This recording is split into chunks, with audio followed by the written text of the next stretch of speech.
Merci, chers frères et sœurs, partout où vous nous suivez, chers internautes. Nous venons auprès de vous pour vous bénir. Normalement, la ligne éditoriale de nos émissions, nous parlons plus des idées. Nous ne sommes pas là pour parler des hommes, encore moins des événements. Parce que les grands hommes parlent des idées, les hommes moyens parlent des événements et les petits hommes parlent des hommes. Voilà pourquoi notre ligne éditoriale, c'est que nous aimons parler des idées. Il se fait que parfois, quand nous parlons des idées, il y a des gens qui ont une interprétation particulière. Comme je n'ai pas l'habitude de suivre tellement régulièrement les réseaux sociaux parce que j'ai beaucoup de choses à faire, mais hier, on m'a envoyé un message qu'il y a des gens qui nous menaçaient parce que nous avons apparemment offensé leur famille en parlant de l'interprétation des chansons. Écoutez, vous devez arriver à comprendre une chose. Un texte hors de son contexte est un prétexte. Nous ne parlons pas des chansons de votre partenaire ou de votre membre de famille. Nous parlons de l'interprétation. Les musiciens, tous les jours, ils peuvent interpréter même la musique de Luambo, mais ils peuvent l'interpréter mal. Nous avons le droit de critiquer l'interprétation. Mais on me parle d'un musicien que je ne connais pas moi-même, que je n'ai jamais rencontré. Je ne sais même pas il a vécu dans quelle époque, mais seulement que j'ai déjà entendu les gens chanter comme ça.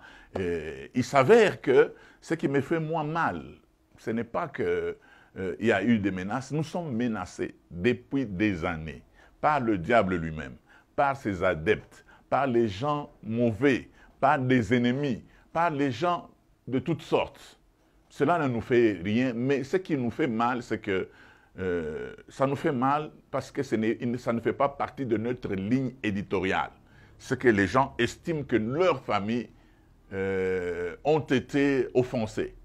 Alors, en tant que pasteur, si une famille est offensée, en tout cas, sincèrement, je vous demande pardon pour l'offense que je vous ai causée. Je crois que ça ne va plus se répéter. Et d'ailleurs, on ne parlera même plus de ça parce qu'il y a beaucoup de chansons sur lesquelles on peut parler pour édifier nos internautes, ainsi de suite.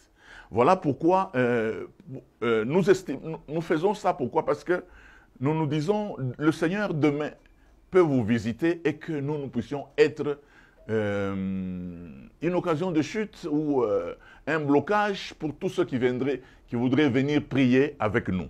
Voilà pourquoi nous vous disons sincèrement pardon. Je ne veux même pas parler des excuses. Excuses, c'est léger. Pardon parce que ça vient tout droit du cœur. Mais nous tenons à vous dire que nous vous pardonnons également pour votre écart de langage parce que nous n'avons pas aimé ça. Mais on est habitué, finalement, on est habitué à ça. J'ai un communiqué à donner à tous les enfants des artistes, parce que moi-même je suis un artiste. Je veux vous donner une information.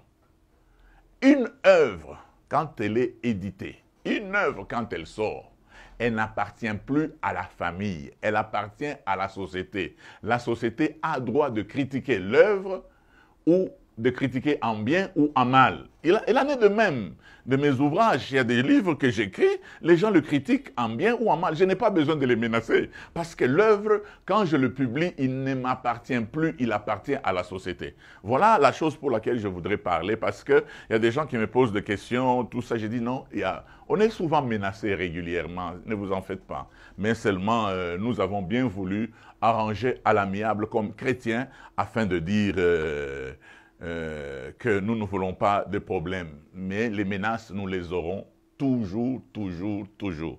Que le Seigneur vous bénisse.